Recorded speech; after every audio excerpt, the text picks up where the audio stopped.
한국을 배신하고 뒤통수 친 대만이 중국을 견제할 해군을 만들 수 있는 기회를 잃었고, 지금은 중국의 위협 앞에 아무 대응도 못할 정도로 처절하게 무너져 버렸습니다. 대만 해군이 이처럼 비참하게 몰락하게 된 원인이 바로 대만이 한국을 뒤통수 쳤던 사건이 계기였다고 하는데요. 한때 동아시아에서 가장 위험한 지역은 한국과 북한이었습니다. 6.25 전쟁을 일으킨 북한은 휴전 이후에도 끊임없이 전쟁 도발을 해왔으며, 실제로 전면전 직전의 위기 상황이 발생할 뻔한 적이 몇 번이나 있었죠. 지금도 대한민국은 248km의 길이로 펼쳐진 휴전선을 24시간 감시하고 있으며, 북한의 도발에 대비해 상시 감시 태세와 전투 준비 태세를 갖추고 있으며, 여전히 긴장을 놓치지 않고 전쟁에 대한 대비를 하고 있죠. 하지만 현재 한국과 북한의 전쟁 위험도는 비교도 되지 않을 정도로 일촉즉발의 위기 사태에 직면한 지역이 있습니다. 바로 대만 해역과 대만섬 본토가 동아시아에서 가장 위험한 지역이자 세계에서 대규모 전쟁이 발발할 가능성이 가장 높은 지역으로 지목되고 있습니다. 중국군은 이미 대만의 방공식별 구역인 아디즈를 올해 들어서만 수백 번을 침범하였으며, 중국의 이런 군사적 행위에 대해 미국의 로이드 오스틴 국방장관은 중국이 대만을 침공하기 위한 예행 연습일 가능성이 높다고 지목했습니다. 섬나라인 대만에게 가장 필요한 전력은 해군이며, 대만 해군이 밀리는 순간 중국군의 상륙을 저지할 수단이 거의 없어지게 되어버릴 정도로 대만의 해군은 대만 본토를 지키기 위한 가장 중요한 군사적 자산이라고 말할 수 있습니다. 90년대까지만 하더라도 대만의 해군이 중국 해군보다 강했었지만, 2000년대 이후 중국은 해군에 엄청나게 투자를 하여 대만의 해군 전력을 추월했고, 현재는 대만 해군을 완전히 압도할 정도로 해군력의 격차가 커진 상태입니다. 심지어 최근에는 중국이 타이완섬 전역을 포위하고 대만 침공을 하는 훈련을 해도 대만 해군은 이에 제대로 된 대응조차 하지 못했죠. 지금의 대만 해군은 중국 해군을 상대로 1시간도 버티기 힘들다고 평가되고 있습니다. 이처럼 대만의 해군 전력이 이렇게까지 중국 해군에게 완벽하게 밀리게 된 배경에는 대만이 한국을 배신했기 때문이라는 이유가 나와 대만에 충격을 주고 있는데요.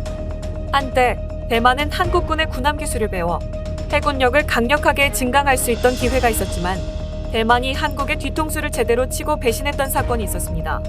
이 사건으로 인해 대만의 해군력 증강은 완전히 실패해버렸고, 스스로 군함을 만들 수 있는 기회를 스스로 차버리며 놓쳐버리게 된 대만이 중국에게 완전히 밀려버리게 된 이유에 대해 자세히 알아보겠습니다.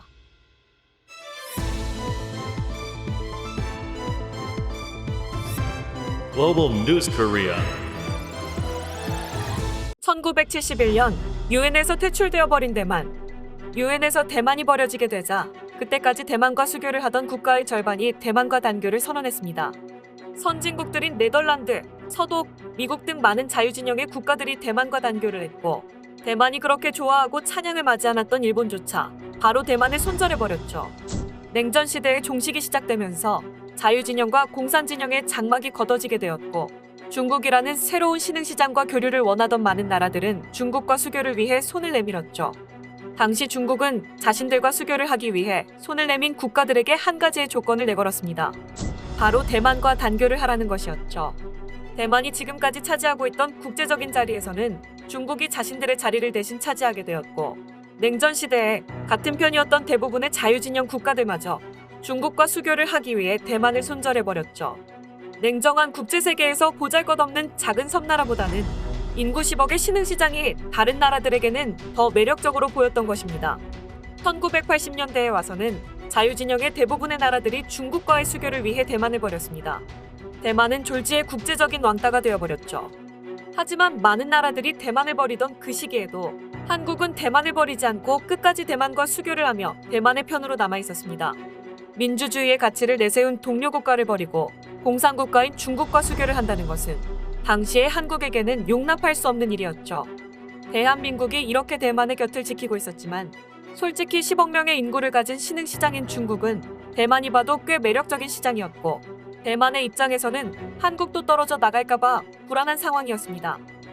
때마침 대만 해군에서는 신규 호위함 도입 사업이 진행 중이었고, 당시 대만은 한국과의 외교관계에 기름칠 도할 겸 한국에서 만든 울산급 호위함을 도입해보기 위한 시도를 합니다.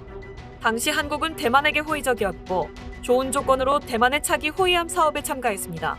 이때 대만은 신형 호위함 사업을 위해 여러 나라에 제안서를 보냈었지만, 이미 대만을 손절해버렸던 많은 나라들이 대만의 요청에 응답하지 않았고, 최종적으로 한국과 프랑스만이 대만의 제안에 응하게 됩니다. 당시 외교 관계를 고려해봤을 때 대만이나 한국에서는 한국의 울산급이 도입될 것이 유력해 보였습니다.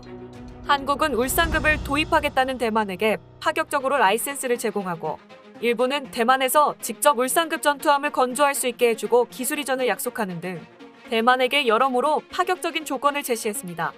대만이 한국에게 기술을 제공받게 되면 나중에는 한국처럼 직접 군함을 만들 수도 있을 정도의 파격적인 조건이었죠.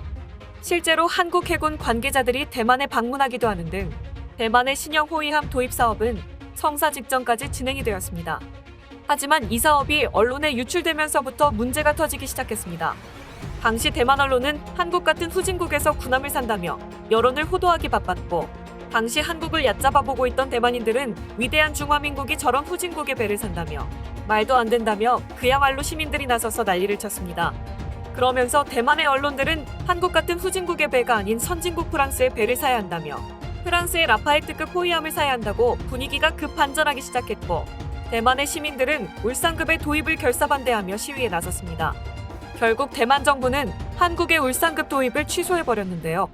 도입 직전까지 갔던 호위함 사업이 반대 여론 때문에 무산되었고 배를 만들 준비를 다 하고 대기하고 있던 한국은 갑작스런 취소 통보의 어한이 벙벙할 수밖에 없었죠. 그와 동시에 대만에서는 울산급의 경쟁 기종이던 프랑스의 라파에트급이 수상할 정도로 신속하게 도입이 확정되었고 예정되었던 10척 중 6척이 대만에 인도되었습니다. 하지만 중국은 대만의 무기를 파는 프랑스에게 자신들과 대만 둘 중 하나를 선택하라는 압박을 보냈고 프랑스는 중국의 압박에 아직 인도되지 않은 4척의 라파에트의 추가 도입을 무산시켜버리면서 대만의 뒤통수를 쳤습니다. 하지만 프랑스의 뒤통수는 여기서 끝나지 않았습니다. 프랑스가 대만에게 넘긴 라파에트급 호위함은 원래 설치되었어야 할 무장들과 레이더 등 중요한 핵심 부품들을 모두 떼버린 채 그야말로 아무것도 없는 깡통배만 달랑 보내버렸고 핵심 부품이 없어 고철덩어리나 마찬가지인 전투함 몇 척을 넘겨받은 대만의 군은 전투력이 강화되기는커녕 오히려 약화되어 버렸습니다. 이 여파로 대만의 조선소들은 원래대로라면 한국의 울산급 일부를 대만에서 건조하기로 하면서 들어왔어야 할 일감이 끊겨버렸고 대만의 군함 건조 기술 발전에 이바지했어야 했을 한국의 기술 이전도 없던 일이 되어버렸습니다. 프랑스의 라파에트급은 비싼 도입가 때문에 프랑스에서 직도입을 했고 대만의 조선소가 일감을 받거나 기술 이전을 받는 일은 없었기에 대만의 조선소는 군함을 건조할 일이 없었고 이날 이후 대만은 군함 건조 능력을 완전히 상실해버립니다. 갑작스럽게 거의 도입이 완료되기 직전에 한국과의 계약을 파토내버리고 프랑스의 전투함을 도입한 과정은 매우 의심스러웠고 이 전투함 사업의 내막을 조사하던 대령급 군인이 목숨을 잃기도 했죠. 이 도입 사건으로 인해 대만의 군사적 능력과 외교적 역량은 순식간에 무너져버렸고 이 사업을 중국의 스파이가 설계한 것이 아닌가 할 정도로 사업은 막장으로 진행되었는데요. 사업 도중 어마어마한 뇌물이 오갔고 이 사건을 조사하던 많은 사람들이 목숨을 잃기도 했습니다.